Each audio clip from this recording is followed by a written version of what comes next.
মানুষের সাথে মানুষের যে হিংসা, যে বিদ্বেষ, যে ঘৃণা, তা থেকে মূলত ধর্মের সৃষ্টি। কিন্তু প্রকৃত অর্থে মানুষের সাথে মানুষের কোনো ভেদাভেদ নাই। তার বাস্তব কিছু প্রমাণ আপনাদের সামনে তুলে ধরবো, আপনারা আমার সাথে থাকবেন। যেমন নামাজ। নামাজ হচ্ছে সবচেয়ে গুরুত্বপূর্ণ প্রার্থনা, তাই না? যেমন মুসলমানরা 5 ওয়াক্ত নামাজ পড়ে। এই পঞ্চমহাযজ্ঞ, তার মানে 5 ওয়াক্ত নামাজের কথা বেদেও আছে। ক্লিয়ার? নামাজ। তারপরে কলেমা। আমি মুসলমানের সন্তান, আমরা কলেমায় কি বলি? আমরা বলি যে লা মানে নাই, ইলাহা মানে সৃষ্টিকর্তা, ইল্লাল্লাহ আল্লাহ ছাড়া, অর্থাৎ আল্লাহ ছাড়া কোনো মাবুদ নাই। অথবা এভাবে বলা যায় যে বলো কুল্লু আল্লাহু আহাদ, আল্লাহ এক এবং অদ্বিতীয়। ওই একই কথা সনাতন বা হিন্দু ধর্মে আছে, একমে বা দ্বিতীয়াম, তিনি মাত্র একজনই, দ্বিতীয় কেউ নাই, দ্বিতীয় কেউ নাই, দ্বিতীয় কেউ নাই, নেহি নাস্তি নেহি নাস্তি নেহি নাস্তি। ঠিক আছে? আবার বেদে আছে যে ব্রহ্মা একং দ্বিতীয় নাস্তি, ব্রহ্মা মানে সৃষ্টিকর্তা, একং মানে একজনই, দ্বিতীয় মানে দুই, নাস্তি মানে নাই। তাহলে কি কোনো সমস্যা রইল? তো কলেমাও আমরা পেয়ে গেলাম, নামাজও পেয়ে গেলাম, তাই না? মূল যে জিনিসটা, আর বাকি যেগুলো আছে সব এক। কলেমা, নামাজ, রোজা, হজ, জাকাত, দান, খয়রাত, মিরাজ, পুলসিরাত, জান্নাম, জাহান্নাম সব আছে। চলেন একে একে আমি আলোচনা করতেছি। তাহলে আমরা নামাজ পাইলাম, আর পাইলাম আপনার কি? কলেমা পাইলাম। কলেমা, নামাজ, রোজা।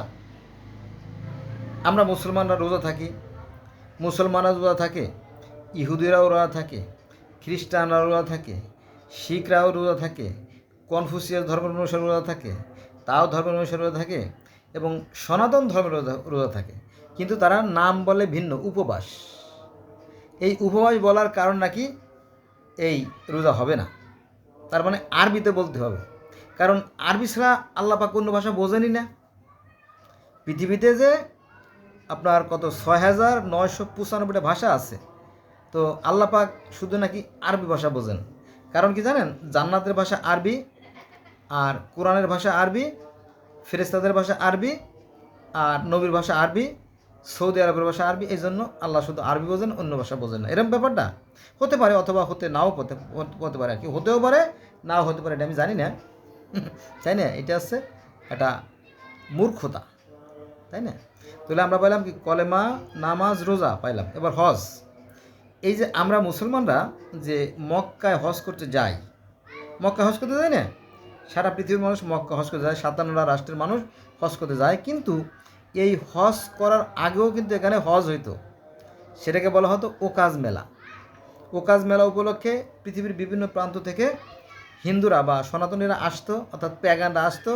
আসার পরে তারাও ওই 7 পাক দিত, ওই 7 পাক ঘুরতো আর বলতো, হ্যাঁ, উলু ধ্বনি দিত, উলু ধ্বনি দিত এবং শীষ দিত। উলু ধ্বনি এবং শীষ দিত, এটা আছে সূরা নাহলে, পবিত্র কোরআন শরীফ সূরা নাহলে আছে। এটাই ছিল তাদের নামাজ। ঠিক আছে? এটা তাদের নিয়মটা ছিল ভিন্ন, আর আমাদের নিয়মটা ভিন্ন। তবে আবার অন্য অন্য ক্ষেত্রে আবার নিয়মগুলো রয়ে গেছে। যেমন মাথা মুন্ডন করা আগের নিয়ম ছিল, এখনও সেই মাথা মুন্ডন নিয়ম আছে। তারপরে 7 পাকে ঘেরা, এটাও আগে নিয়ম ছিল, সেই নিয়ম এখনও আছে। তারপরে সেই জায়গা, সেই মন্দির আগের মধ্যে আছে। তবে আগে বলা হতো মক্কেশ্বর মন্দির, আর এখন বলা হয় মক্কার মসজিদ। এই যা পার্থক্য, ঠিক একটু ভিন্ন, কিন্তু অনেকটাই একরকম। তাহলে কলেমা, নামাজ, রোজা, হজ পাইলাম। মানে জাকাত। জাকাতটা কি? জাকাত বলতে আপনার মালের পরে বা সম্পদের পরে নির্দিষ্ট পরিমাণ একটা কর, খাজনা, ভ্যাট, ট্যাক্স যাই বলেন, এরকম, তাই না? এরকম আর কি।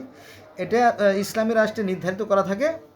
আর এখন যেহেতু ইসলামী রাষ্ট্র নাই আমাদের, ফলে আমরা যে যা খুশি দিলে দিলেও, না দিলে না, তাই না? এরকমভাবে চলতেছে দেশটা।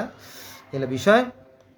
তার মানে ইসলাম ধর্মে যে সমস্ত বিষয়গুলো আছে, এইগুলো সনাতন ধর্মে আছে, তাও ধর্মে আছে, কনফুসিয়াস ধর্ম আছে, ইহুদি ধর্মে আছে, খ্রিস্টান ধর্মে আছে, শিখ ধর্মে আছে, ইসলাম ধর্মে আছে, সব জায়গায় আছে। কিন্তু ওই যে ধর্মগুরু যারা ধর্মীয় কারণে তাদের ব্যবসায় যাতে ক্ষতি না হয় এই জন্য তারা এটা বলতে চায় না। কিন্তু আমি একজন নিরপেক্ষ মানুষ, এই জন্য আপনাদেরকে বললাম, please avoid my request, let's go from today we shall never call for the religion. চলুন আজ থেকে আমরা ধর্ম নিয়ে বাড়াবাড়ি করবো না, হ্যাঁ, তাহলে আমার মনে হয় যে পরিবেশটা আরও সুন্দর হবে, তাই না? আচ্ছা, তাহলে আমরা কি পাইলাম? কলেমা, নামাজ, রোজা, হজ, জাকাত সব আছে, তাই না? সব আছে। শুধু এখানেই শেষ না, আজ থেকে ৬,০০০ বছর আগে বা ৫,৫০০ বছর আগে সে যে পার্সি ধর্ম, সেই পার্সি ধর্ম এই একই কাহিনী আছে। ৫ ওয়াক্ত নামাজ আছে, সকাল, দুপুর, সন্ধ্যা, মধ্যরাত, এটা আছে পার্সি ধর্মে। তারপরে সেখানে নামাজের আগে উজু, তাও আছে। তারপরে আপনার ওই যে পুলসিরাত মানে সিম্বত সাঁকো পার হয়ে জানা যেতে হবে, তাটাও আছে। আবার সনাতন ধর্ম সেই বৈতরণ নদী পার হয়ে জানা যেতে হবে, সেগুলো আছে। আর এই পুলসিরাত পার হয়ে জানা যেতে হবে, এটা তাওরাতে, জব্বুরে, ইনজিলে, বাইবেলে, কোরআনে সব জায়গায় আছে। কিন্তু ওই যে একই কথা বারবার বললে ভালো লাগে না, তারপরে বলতে হবে, আমাকে বলতে হবে, উপায় নাই, যে ধর্মীয় কারণে, বাণিজ্যিক কারণে এগুলো জানতে দেওয়া হয় না। জানতে দিলে আর ধর্ম ব্যবসা টেকে না। যারা ধর্ম বিষয়ে বিশারদ, যারা বিজ্ঞ, যারা সায়েন্টিস্ট, তারা বলতেছে যে এই যে আপনার পার্সি ধর্ম, এই পার্সি ধর্ম থেকে মূলত ইহুদ ধর্ম, পরে খ্রিস্টান ধর্ম, পরে ইসলাম ধর্মের জন্ম। আর এর আগে তো আছে সনাতন ধর্ম আছে, যার বয়স, তাই না, লক্ষ লক্ষ বছর। তারপরে আজ থেকে প্রায় ১৩,০০০ বছর আগে রাজা দশরথ রাজত্ব করতেন, অর্থাৎ রাম রাজত্ব করতেন। তারপরে আজ থেকে ১৬,০০০ বছর আগে যে ব্যাবিলনীয়, মিশরীয়, সুমেরীয় যে ধর্মগুলো আছে সেগুলো তথ্য জানা যায়। তারও আগে প্রায় ৩৮,০০০ বছর আগের, ৩৮,০০০ বছর আগের আরও যে আপনার কেল্টিক ধর্ম, তারপরে মিত্রাই ধর্ম, হ্যাঁ, আরও বহু ধর্ম, সামানিজম ধর্ম, এরকম ধর্মের তথ্য পাওয়া যায়। ৩৮,০০০ বছর, হ্যাঁ, ৩৮,০০০ বছর। আপনার পৃথিবীতে আপনি যদি ধর্ম নিয়ে ঘাটাঘাটি করেন তাহলে দেখবেন যে পৃথিবীর প্রায় ৩০০টা রাষ্ট্রে, ৩০০টা ধর্মে সেই নূহ নবীর বন্যার কাহিনী আছে। যেমন সনাতন ধর্মের যে মৎস্য অবতার বা বৈবৎস মনুর যে কাহিনী, সেখানে ও সেই বন্যার কাহিনী আছে। তো এত কথা তো আসলে একটা ভিডিওতে বলা যায় না, একটা সুন্দর করে বলি না, এই সব কথা বলি, বন্যার কথাই বলি। সনাতন বা হিন্দু ধর্মের ঈশ্বরের অবতার রহস্য আছে না, ঈশ্বরের অবতার রহস্য, 10 জন অবতার। এই অবতারের কাহিনীর একদম প্রথম 1 নম্বরে যে কাহিনী, সেটা হচ্ছে এই মৎস্য অবতারের কাহিনী। সেখানে বলা হয়েছে যে বহু যুগ আগে কেন? কারণ তখন তো খ্রিস্টাব্দ হয় নাই, তখন খ্রিস্টপূর্বাব্দ হয় নাই, তখনও ক্যালেন্ডারও হয় নাই, তখন কোনো লিখন পদ্ধতিও হয় নাই। তখন মানুষ কী করবে? সেটাকে বহু বছর আগে নামকরণ করা হয়েছে, বোঝা গেছে? তো সেই কথা যে বহু যুগ আগে পৃথিবীতে এক মহাপ্লাবন হয়েছিল, সেই কাহিনী। তো সেটা আবার কেমন হয়েছিল? তো একজন সত্যব্রত রাজা নদীতে গেলেন গোসল করতে। তো গোসল করতে গেলে তার কাপড়ের আঁচলে একটা মাছ বেঁধে গেল, ছোটো মাছ। তো ভালো কথা, মাছ তো বেঁধেই যেতে পারে গোসল করতে গেলে, তাই না? কিন্তু এই মাছ কিন্তু সেই মাছ না। এই মাছ অন্য মাছের মতো সাধারণ মাছ না, একটু ব্যতিক্রম ধর্মী মাছ, বিশেষ মাছ। সে মাছে চিৎকার শুরু করলো, বাঁচাও বাঁচাও বাঁচাও। তো রাজা গেলেন চমকে, হাউ পসিবিলিটিস, মাছে আবার কথা বলে নাকি? তো বলো যে আমার বড় মাছে খেয়ে ফেলতেছে, জাস্ট ফর সূচনা আর কি, কাহিনীর সূচনা। তো রাজা তো অবাক হলেন, বলেন যে এ তো সাধারণ মাছ না, একে তো রক্ষা করতে হয়। তখন এই মাছটাকে নিয়ে উনি একটা জলাধারে রেখে দেন, কিন্তু হঠাৎ করে মাছটা বড় হয়ে যায়, পরে আবার বড় সাইজে জলাধারে রাখেন, আরও বড় হয়ে যায়। পরে যখন সেই মাছটাকে বড় সাগরে ছাড়া হয়, তখন মাছে বলে, এ রাজা, তুমি তো আমার অনেক উপকারই করলে, তোমার একটা উপকার করি। বলে, কী সে উপকার? বলো যে একটা সংবাদ দিয়ে উপকার। বলে, হ্যাঁ, সংবাদ দিয়ে উপকার। সেটা হচ্ছে যে এই পৃথিবী তো মহাপ্লাবন হবে। সে তো ছিল বিষ্ণুর অবতার, এই মৎস্য আর কি। তো বলো পৃথিবীতে মহাপ্লাবন হবে। তো বলো যে তাহলে কী উপায়? বলো যে কোনো চিন্তা করার দরকার নাই, তুমি তোমার পছন্দের যে মানুষ, জীবজন্তু, পশু পাখি, কীট পতঙ্গ, যা তোমার পছন্দের, সেইগুলো তোমরা সংগ্রহে রেখো। তোমার পছন্দেরগুলো আমি যথাসময়ে অর্থাৎ বন্যা শুরু হওয়ার আগে একটা নৌকা পাঠাই দেবো, স্বর্ণের নৌকা। বলে ঠিক আছে। এটা সনাতন ধর্মের যে ঈশ্বরের অবতার রহস্য কাহিনী বা ঈশ্বরের অবতার রহস্য বা কাহিনী আর কি, ওটাই আছে আর কি। এই কাহিনিগুলো যদি আপনারা দেখতেন, তারপরে সত্যি সত্যি সেই বন্যা শুরু হয়ে গেল, আর সবাই সেই নৌকায় উঠে পড়ল। আর নির্দিষ্ট সময় পরে ওই যে মাটির নিচ থেকে পানি আসা শুরু করলো এবং উপর থেকে পানি আসা শুরু করলো। এভাবে কেউ বলে 1 সপ্তাহ, কেউ বলে 40 দিন, কেউ বলে 3 মাস, কেউ বলে 6 মাস, কেউ বলে 9 মাস, কেউ বলে 12 মাস। সে যাই হোক, যেখানে আমরা যাবো না, তর্কে যাবো না। এইভাবে পৃথিবীতে যত প্রাণীকুল ছিল সব নিশ্চিন্ত হয়ে গেল। তারপরে ওই যে পছন্দের যে জোড়ায় জোড়ায় ছিল, ওখান থেকে আবার নতুন করে সৃষ্টি হলো। ঠিক আছে। এই কাহিনী আছে কোথায়? মৎস্য অবতারে। এই কাহিনী কোথায় আছে? আছে আপনার আমাদের কোরআন শরীফের নূহ নবীর কাহিনীতে আছে। আর তাওরাতে ও বাইবেলে নোয়ার কাহিনীতে আছে। নোয়া নোয়া নোয়া নুহু আর সত্যব্রত রাজা। এই যা পার্থক্য, কিন্তু মূল বিষয়গুলো কোথায় এক। এবং শুধু এখানেই শেষ না, আমি যেহেতু বিভিন্ন ধর্মের ছাত্র, বলা দরকার সেটা হচ্ছে যে এই যে আমাদের ইসলাম ধর্মে যে আইয়ুব নবীকে, ইউনুস নবী যে মাছে গিলে ফেলালো, সেই ইউনুস নবীর যে মাছে গেলার কাহিনী, সেই কাহিনীটাও সনাতন ধর্মে আছে। ঘটক চক নামে এক ব্যক্তি, উনি ছিলেন গোটা পৃথিবীর একজন বিশাল সম্রাট, অনেক বড় একজন রাজা ছিলেন। তো উনি একদিন ভ্রমণে বের হয়েছেন। ঘুরতে উনি তো শ্রান্ত। তারপরে উনি চিন্তা করেন একটু পানি খাবো। তো পানি খাওয়ার জন্য যখন জলাশয়ে নামেন, তখন বিরাট এক বোয়াল মাছ তাকে, বা বড় একটা মাছ তাকে গিলে ফেলে। তখন উনি তো হঠাৎ করে বুঝতে পারেন, টপ করে ধরে খপ করে গিলে ফেলাইছে। এই কোথায় আসলাম? তখন এভাবে বর্ণনা করা আছে, যদিও এটা সঠিক না, যদিও এটা ভুল, তারপরেও এটা সঠিক ধরে নিতে হবে। কারণ ওই যখন ভিতরে ঢোকার পরে কিরে আমি কোথায় আসলাম, তখন এখানে মশাল জ্বালানো হয়। মশাল জ্বালানোর কথা উল্লেখ আছে। কিন্তু পানির ভিতরে তো সব মশাল জ্বালানো যায় না, তাই না? আর যদি দেবতারা জ্বালাইতেও পারে, কারণ মাছরা তো পানির মধ্যেও থাকে, তাই না? বিশেষ কুদরত আছে হয়তো। তো যাক, তো উনি সেখানে মশাল জ্বালানোর পরে দেখা যায় মাছের ভিতরে তিনি ঢুকে গেছেন, কেয়া মুশকিল। তখন তিনি সেই ঈশ্বর, সেই বিষ্ণুর নাম নেওয়া শুরু করলেন। হরি, তুমি রক্ষা করো গো, হে ভগবান, হে গোবিন্দ নারায়ণ প্রজাপতি, হে ঈশ্বর, হে আল্লাহ, তুমি আমাকে রক্ষা করো। যেমন ইউনুস নবীকে মাছে গিলে খাইছিল, এই কাহিনী ঘটক চকের কাহিনীতে আছে। কোথায়? সনাতন ধর্মে। শুধু কি এখানে শেষ? না, আমাদের কোরআন শরীফে যে বাচ্চা সুলাইমানের কথা বলা হয়, যে তিনি জীব জন্তু পশু পাখি কীট পতঙ্গ এমনকি বাতাসের সাথেও কথা বলতে পারতেন। বাতাসও তার আজ্ঞাবহ ছিল। বাচ্চা সুলাইমান জানেন তো, কোরআনে আছে। তো এই বাচ্চা সুলাইমান ইহুদিদের সলোমন, খ্রিস্টানদের সলোমন, আর আমাদের সুলাইমান, আর হিন্দুদের সেই পশুপতি শিব বা মহাদেব। কি জ্বালা, কোথায় থেকে কোথায় গেলেন। হ্যাঁ, ঘটনা সত্যি। এটা হচ্ছে শিব। হ্যাঁ, এই শিব বা পশুপতি বা মহাদেব, উনি জীবজন্তু পশু পাখি কীটপতঙ্গের ভাষা বুঝতেন। হিন্দুরা যখন এই শিবের পূজা করে, দেখবেন শিবের নীলকণ্ঠ, আর তার গলা একটা সাপ, ফণিমালা একটা সাপ আছে।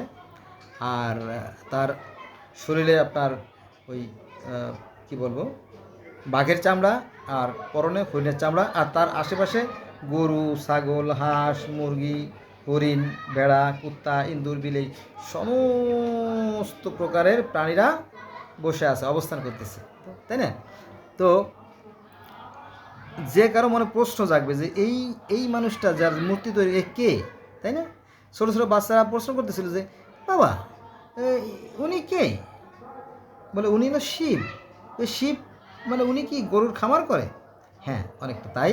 উনি গরুর খামারই করে। উনি গরুর ভাষা বুঝতেন। এমনকি স্বর্গেও একটা গরুর খামার থাকতেও পারে। কারণ কি জানেন? আমি যেহেতু মুসলমানের সন্তান, আমার থেকেই বলি যে আমাদের প্রথম মানব আদম আলাইহিস সালাম যখন পৃথিবীতে আসেন, তখন তার সাথে একটা গরু ছিল। ওই যে হাল চাষ করার জন্য জান্নাত থেকে একটা গরু নিয়ে এসেছিল। তার মানে কি, এটা প্রমাণ করে যে স্বর্গে একটা গরু আছে। আবার শ্রীকৃষ্ণ গরু বলতেন। আবার এই গরুর কাহিনী আছে গ্রিক ধর্মে, যে গ্রিক ধর্মের যে স্বর্গের দেবতা জিউস, তার বাহন ছিল গরু। গ্রিক ধর্মে, এই মিশরীয় ধর্মে এই এই এই বাহনে করে ঈশ্বর স্বর্গে চলে গেছিলেন, রা স্বর্গে চলে গেছিলেন, সেই কাহিনী আছে। তারপরে গিলগামেশের মহাকাব্য এই গরুর কাহিনী আছে। আর তাওরাত, জব্বুর, ইনজিল, বাইবেল সব জায়গায় গরুর কাহিনী আছে। ওই যে গরু সামেরি যে স্বর্ণ দিয়ে গরু তৈরি করেছিল, তারপরে গরু জবাই করে সেই গরুর মাংস মৃত ব্যক্তির গায়ে ছোঁয়া দিলে সে জীবিত হয়ে যায়, এরকম কাহিনী তাওরাত, জব্বুর, ইনজিল, বাইবেল, কোরআনে সব জায়গায় আছে। তবে ভিন্নভাবে এক এক জায়গায় এক একভাবে বর্ণনা করা থাকলেও একদম প্রথমে গরুর কাহিনী আছে। শুধু এখানেই শেষ না, পার্সি ধর্মে গরুর কাহিনী আছে, যে গরু জবাই দিয়ে গরুর যে রক্ত, এই গর্ত দিয়ে পৃথিবীতে সমস্ত সৃষ্টির সূচনা। আবার মিত্রাই শব্দের অর্থ গরু। এভাবে গরু গরু গরু পৃথিবীর বহু ধর্মে গরুর কাহিনী আছে, যদি আপনারা দেখতেন। আমি ধাপে ধাপে আলোচনা করব, এক একটা ধর্ম নিয়ে আলাদা আলোচনা করব। এর আগে অবশ্য 33টি ধর্ম নিয়ে আলোচনা করছি আমি ধাপে ধাপে, যদি আপনারা দেখতেন। সেটা আমি আবার চালু করবো কিছুদিন পরে, কিছু কথা বলা শেষ হইল। তাহলে কি বললাম? হ্যাঁ, তারপরে এই যে আদম, আমাদের প্রথম মানব আদম যে গন্ধফল খাইছিলেন, এটার কাহিনী আছে সূরা আল বাকারার 34 নম্বর আয়াতে বা 36 নম্বর আয়াতে, এই সমস্ত জায়গায় এই ফল খাওয়ার যে কাহিনী আছে, এই ফল খাওয়ার কাহিনী আছে গ্রিক ধর্মে, রোমান ধর্মে, যে একটা গোল্ডেন আপেল খাওয়া নিয়ে ওই জিউসের স্ত্রী হেরা, তারপরে স্বর্গের দেবী এথেনা, তারপরে আফ্রিদিতি, এদের মধ্যে একটা ঝগড়া হয়েছিল। বোঝা গেছে সেটা? তো এই ঝগড়ার কাহিনী সনাতন ধর্মে আছে। এটা আছে আপনার মনুসংহিতায়। সেখানে বলা হয়েছে যে বিষ্ণুকে নির্দেশ দেওয়া হলে, বিষ্ণু তুমি কাদা দিয়ে, কর্দম দিয়ে মেলেশ্বর জাতি তৈরি করো। তখন তাকে তৈরি করা হলো এবং তাদেরকে একটা খুব সুন্দর জায়গায় রাখা হলো। কিন্তু তারা কী করলো? ঈশ্বরের কথা অমান্য করে তারা কী করলো? তারা সেই কী ফল, রম্যফল ভক্ষণ করলো আর মিলেস্য হয়ে গেল, অর্থাৎ অপবিত্র হয়ে গেল। সেই কাহিনী মনুসংহিতা আছে, যদি আপনি দেখতেন। তো এইরকমটি ব্যাপার। আর একটা কাহিনী আছে, ঘটক চোখের কাহিনী তো বলছি, ঘটক চক। তারপরে ওই যে বামন অবতারের কাহিনী আছে, বামন অবতারের কাহিনী আছে। তারে সৃষ্টিকর্তা সব সম্পদ দিছে, অর্থ দিছে, সুনাম দিছে, যশ দিছে, কিন্তু তার শুকুর ছিল না। পরে তার সেই সমস্ত সম্পদ কেড়ে নেওয়া হয়। এটা আছে আয়ুব নবীর কাহিনীতে। পরে কুষ্ঠ রোগ হয়, পরে আয়ুব নবী পরীক্ষায় জিতে যায়, পরে তার সমস্ত সম্পদ ফেরত দেওয়া হয়। বামন অবতার কাহিনী তো সেই একই কাহিনী আছে, যে একজনের ভীষণ সুনাম, বিশ্ব জুড়ে তার সুনাম আর সুনাম। তো ওই বিষ্ণু বামন অবতার হয়ে তার কাছে এসে বলে যে, হে ঈশ্বর ভগবান, মানে রাজা, তুমি আমাকে একটু জমি দেবা। বলে, তুমি কতটুকু জমি চাও? বলো যে আমার বেশি না, এই 3 পা জমি, মাত্র 3 পা জমি। ধর 3 পা জমি নে, কোথাতে নিবি নে। তো ওনার পা এত বড় করছে পাও, তো 1 পাও ফেলছে, 2 পা ফেলছে, আর তার জমি সব শেষ, আর কোনো জমি নেই। কী হলো ব্যাপারটা? তখন তো রাজা টের পেয়ে গেছে, কাম সারছে। এ তো সাধারণ কেউ না, এ তো বিষ্ণুর অবতার।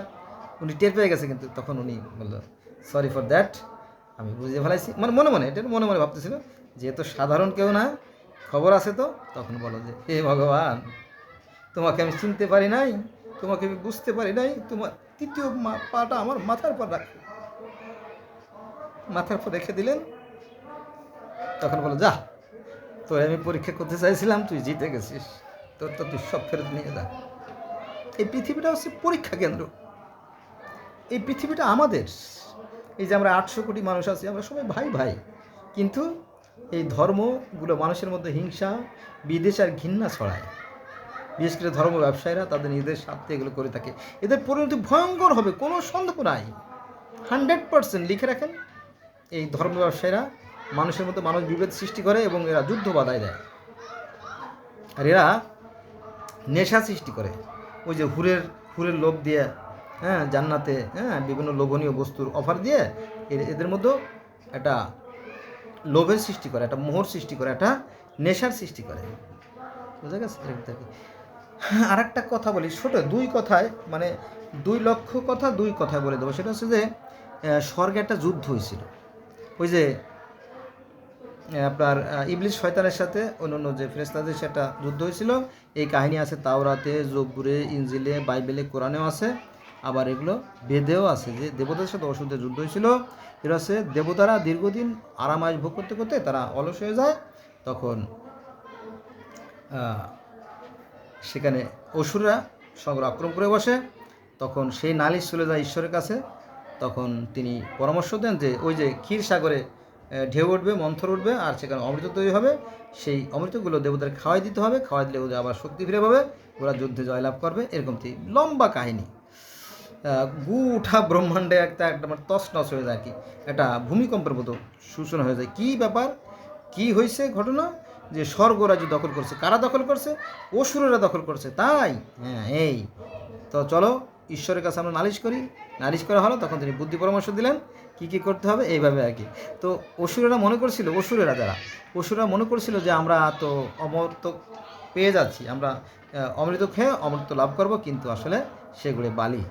পৃথিবীতে দেখবেন বর্তমানে এ অতীতও ঘটে গেছে এবং ভবিষ্যতেও ঘটবে যে কিছু লোক আছে তারা বিনা পরিশ্রমে অনেক কিছু অর্জন করতে চায়, কিন্তু পরতে দেখা যাচ্ছে আসলে গুড়ে বালি হয়ে গেছে। না আর কি, এখানে শিক্ষণীয় আছে জ্ঞানীদের জন্য আর কি। তো বন্ধুরা, অনেক 21 মিনিট হয়ে গেছে, তাই না? যারা বোঝার বুঝবেন। আমি সংক্ষেপে বললাম, অনেকগুলো কাহিনী বললাম। একটা বললাম সেই আদম হওয়ার সেই গন্ধফার কাহিনী, সকল ধর্মে আছে, বহু ধর্মে আছে। তারপরে সেই যে স্বর্গে যুদ্ধের কাহিনী আছে, তারপরে সেই যে ইউনুস নবীর কাহিনী, মাছে গিলে ফেলার কাহিনী, তারপরে সেই বন্যার কাহিনী, এরকম ওই যে আয়ুব নবীকে পরীক্ষা করার কাহিনী, সব কিছু তার কাছে কেড়ে নিল আবার ফেরত দিল সেই কাহিনী। এরকম আরও বহু বহু কাহিনী আছে। যদি আপনারা দেখতেন, যেহেতু আমি বিভিন্ন ধরনের ছাত্র, আমি দেখছি। আর আসলে কি থেকে যে কী বলবো আমি নিজেই বুঝি না, কোনটা রেখে যে কোন কথা বলবো আর কোনটা বলবো না আমি বুঝি না। যাক, মূল কথা হচ্ছে যে পৃথিবীতে যত ধর্মই থাকুক না কেন, সমস্ত ধর্ম একজন সৃষ্টিকর্তা আছে এটা বিশ্বাস করে। এমনকি বিজ্ঞানীরও একজন সৃষ্টিকর্তা আছে বিশ্বাস করে। তারা বলে যে এই যে বিশ্ব ব্রহ্মাণ্ড সুশৃঙ্খল ও সুনিয়ন্ত্রিতভাবে পরিচালিত আছে, নিঃসন্দেহের পিছনে একটা শক্তি আছে, সেই শক্তিকে বিভিন্নভাবে ডাকে। বোঝা গেছে বিষয়টা? এটা তো আসুন আমরা সৃষ্টিকর্তাকে দেখার চেষ্টা করি। সৃষ্টিকর্তাকে আপনি দেখতে পারবেন, আপনার হৃদয় যদি নির্মল করেন, পরিষ্কার করেন, তাহলে শুধু দেখতে পাবেন। একটা উদাহরণ দিই, সেটা হচ্ছে যে মনে করেন যে সামনে সূর্য, ডগডগে সূর্য, তকতকে আলো, তাই না? ঝকঝকে আলো। তো আপনি চিন্তা করলেন যে ওই সূর্যটাকে আপনি আপনার হাতে নিয়ে আসবেন। আপনি যদি হাত দেন, হাতের ভিতরে কিন্তু সূর্য প্রতিফলন ঘটবে না। কাঁচ, পাথর, মাটি বা অন্য কোনো কিছুর মধ্যে ওটা কিন্তু ঘটবে না। কিন্তু যদি আপনি একটা ধরেন, আয়না ধরেন, আয়নার মধ্যে কিন্তু ঠিকই ওই সূর্যটা ধরা দেবে। আপনি যদি হাতে 100 টুকরো, 500 টুকরো, 1000 টুকরো, লক্ষ টুকরো কাঁচও ধরেন, দেখবেন যে ওই একই সূর্য লক্ষ সূর্য পরিণত হবে। ঠিক আছে? তো ঠিক ওরকম আপনার ভিতরটা যদি আপনি নির্মল করেন, বিশুদ্ধ করেন, পবিত্র করেন, তাহলে দেখবেন যে সৃষ্টিকর্তাকে আপনি অনুভবে উপলব্ধি করতে পারবেন। তিনি আছেন, তিনি আপনার ভিতরে আছেন, আপনার বাইরে আছেন। অর্থাৎ আমরা সৃষ্টিকর্তার ভিতরে আছি আর সৃষ্টিকর্তা আমাদের মধ্যে আছেন। তবে এটা সবাই বুঝতে পারবে না। যারা মাত্র তাদের নির্মল অন্তর, পবিত্র অন্তর, তারাই শুধু এটা উপলব্ধি করতে পারে। এটা খুব গভীর বিষয়, আধ্যাত্মিক বিষয়, তো এটা হয়তো অনেকে বুঝতেই পারবে না। একটু কথা বলি, কথা প্রায় শেষ করে দিয়েছিলাম। আমি একবার ওই যে রাস্তার উপরে যে ময়লা, রাশি রাশি ময়লা ফেলে রাখে না, কলকারখানার ময়লা, ওইখানে পানি জমে পোকা হয়ে গেছে, মাকড়সা হয়ে গেছে, মাকড়সা জমে মশা হয়ে গেছে। তো ওখানে আবার অনেক পুরসাপ করে, যারা পুরন ঢাকা, যারা মিনতি, যারা কুলি, যারা তারা পুরসাপ করে। তো আমি বললাম কী সাংঘাতিক। ওখানে একটা ভিডিও করতেছিলাম। আমি যেহেতু দীর্ঘ 20 বছর স্বাস্থ্য সেবামূলক প্রতিষ্ঠানে কাজ করছি, তো আমি এগুলো জানি। তো যখন আমি ভিডিও করতেছিলাম বললাম যে কী সাংঘাতিক ব্যাপার, সরকার তার দায়িত্ব ঠিকমতো পালন করে না, সিটি কর্পোরেশন তার দায়িত্ব ঠিকমতো পালন করে না, ফলে এখানে রোগ জীবাণু তৈরি হচ্ছে, মানুষ এখানে প্রস্রাব করতেছে, তাদের শরীরে সিটে সিটে লাগতেছে, তারা বিভিন্ন ধরনের যৌন রোগে আক্রান্ত হচ্ছে। হ্যাঁ, এ ব্যাপারে কেন সরকার পদক্ষেপ নেয় না? হ্যাঁ, তো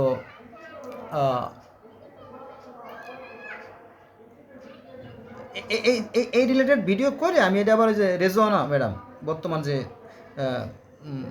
ম্যাডাম আছে আর কি, তারপরে আসিফ নজরুল যিনি স্বরাষ্ট্রমন্ত্রীর দায়িত্বে আছেন, তো আইনমন্ত্রী আর কি, আইনমন্ত্রী, ওখানে আমি এই পাঠাইছি ভিডিও করে। হ্যাঁ, তো আমি বলতেছিলাম যে এখানে রোগ জীবাণু কত, তো আমার পাশে একজন লোক ছিল, সে বলতেছে আপনি কী বলেন, বলতা বল, এখানে রোগ জীবাণু থাকলে আমরা দেখতাম না। আমরা ঠিক ঠিক ধরেছেন, অবশ্যই দেখা যেত। বন্ধুরা, এটা কিন্তু জ্ঞানীদের কথা। মানে আমি ভিডিও করতেছি যে এবং বলতেছি যে এখানে যে ময়লা ফেলানো হয়, এই ময়লার ভিতরে অসংখ্য রোগ জীবাণু আছে। কারণ ওই যে নোংরা ময়লার ভিতরে প্রস্রাব করার কারণে আপনার syphilis, gonorrhoea, herpes, chancroid, chlamydia, HIV AIDS, hepatitis B, hepatitis C, এই ধরনের আরও যৌন রোগটাও আরও অনেক রোগ হয়, এটা আমি জানি। ওমা, আমি যখন ভিডিও করতেছি আমার পাশে এক মূর্খ বলতেছে আপনি কী বলেন, বলতে বল। আমি বলছি জ্ঞানের কথা, সত্য কথা, কারণ আমার তো প্র্যাকটিক্যাল এক্সপিরিয়েন্স আছে। আমি তো রুগী দেখছি নিজে, আমি নিজে মেডিকেল অ্যাসিস্ট্যান্ট হিসেবে রুগী দেখছি, লক্ষ লক্ষ রুগী দেখছি, আমি তো জানি। আমি জানি শুনে কিন্তু বলতেছি, আর মূর্খ বলতেছি আপনি কী বলেন, বলতা বল, এখানে রোগ জীবাণু থাকলে আমরা দেখতাম না। আমরা রাইট, ইউ আর 100% রাইট। তুমি দেখতে পাবা না, তুমি দেখতে পাবা না। আমি একটা স্বাস্থ্য সেবামূলক প্রতিষ্ঠানে কাজ করতেছিলাম। তো টাঙ্গাইল মানে টাঙ্গাইল, ঢাকার টাঙ্গাইল, ওই টাঙ্গাইলে একজন ল্যাব টেকনিশিয়ান ছিল, ওর নাম আছে গোলাম সরোয়ার হোসেন, ল্যাব টেকনিশিয়ান। তো উনি তখন ছেলে মানুষ, আর আমি তখন বিবাহ করছি, আমি একটু তার চেয়ে একটু বড় আর কি। তো বললাম ভাই কীভাবে কি দেখেন দেখি। তো আমাদের দেখালো, তো আমি দেখলাম যে ডায়রিয়ার জীবাণুগুলো, ডায়রিয়া, এই যে আমাদের যে কলেরা হয় না, কলেরা, ডায়রিয়া যেগুলো হয়, তো আমি ডায়রিয়ার জীবাণুগুলো দেখলাম অনেকটা ওই কিসের মতো, তেলাপোকার মতো। তো তেলাপোকার সাথে একটু খাটো, গোল গোল, দেখলাম কিলবিল করে ওরা দৌড়োদৌড়ি করতেছে ডায়রিয়ার জীবাণুগুলো। আর ছড়া ছড়া ডিম, মাছে যেমন ডিম পাড়ে ওরকম মানে ছড়া ছড়া ডিম বলতে আপনার আঙ্গুরের থোকার মতো ডিম, বাহ দারুণ। তারপরে আপনার ওই যে যক্ষা হয় না মানুষের, যক্ষার জীবাণুগুলো লাল লাল ম্যাচের কাঠির মতো। তারপরে যে pus cell, epithelium cell, white blood cell, red blood cell, অনেক রকমের সেল আছে, এগুলো কাউন্ট করা হয়, মানে কোটি কোটি থাকে, লক্ষ লক্ষ কোটি কোটি থাকে, ওটা আবার ভাগ করতে হয়। মনে করেন যে একটা স্লাইডকে 16 ভাগ করলাম বা 20 ভাগ করে, তারপরে একটা অংশের ভিতরে কি পরিমাণ আছে ওইটা কাউন্ট করা হয়, কারণ সব তো লক্ষ লক্ষ গুনতে গেলে তো শেষ, তাই না? এরকম একটা নিয়ম আছে, এরকম একটা সিস্টেম আছে। যাক, তো আমি একদিন কী করলাম জানেন, দুষ্টুমি করে মশা আছে না, মশার ডানা দিলাম ঢুকাইয়া মানে কি ওই কাচের উপরে দিয়ে আমি মাইক্রোস্কোপটা ফোকাস করলাম, দেখলাম ও মা গো, হায় হায়, এই মশার একটা ডানা মনে করছিলাম, কিন্তু যখন মাইক্রোস্কোপে ঢুকালাম তখন দেখলাম না, একটা ডানা না, ডানা আছে 200, 300, 500, অনেকটা পাখির ডানার মতো এরমতি। তখন আমি আশ্চর্য গেলাম, সুবহানাল্লাহ, কি সাংঘাতিক ব্যাপার, একটা মশা, সেই মশাটাকেও আল্লাহ পাক এত উন্নত করে সৃষ্টি করছেন। তো এটা না দেখলে, আপনার ইলেকট্রিক মাইক্রোস্কোপ অথবা কম্পিউটার মাইক্রোস্কোপে না দেখলে আপনি এটা বুঝতেই পারবেন না যে আসল ঘটনা কী, এটা কি। তো যাই হোক, উনি যে মূর্খ আমার পাশে বসা ছিল, সে বলে যে আপনি কী বলেন যে রোগ জীবাণু কি দেখা যায়, আপনি কী বলতেছেন। আমি বললাম যে রোগ জীবাণু দেখা যায় না সত্য, কিন্তু এর ভিতরে আছে, কারণ আমি দেখছি বলে আমি জানি, বুঝলেন না? এই জন্য সৃষ্টিকর্তাকে দেখা যায়, তবে অন্তরের চোখ দিয়ে দেখা যায়, সে পর্যন্ত যেতে হবে। আর সে পর্যন্ত যেতে হলে আপনাকে অবশ্যই সাধনা করতে হবে, সাধনা করা ছাড়া আপনি দেখতে পারবেন না। আপনি এভাবে তাকায় থাকবেন, তাকায় দেখা যাবে না, চর্মচক্ষু দ্বারা সৃষ্টিকর্তা দেখা সম্ভব না, শুধু অন্তরের চোখ দ্বারা তাকে দেখা সম্ভব। আজকে এ পর্যন্তই, বাই বাই, আল্লাহ হাফেজ।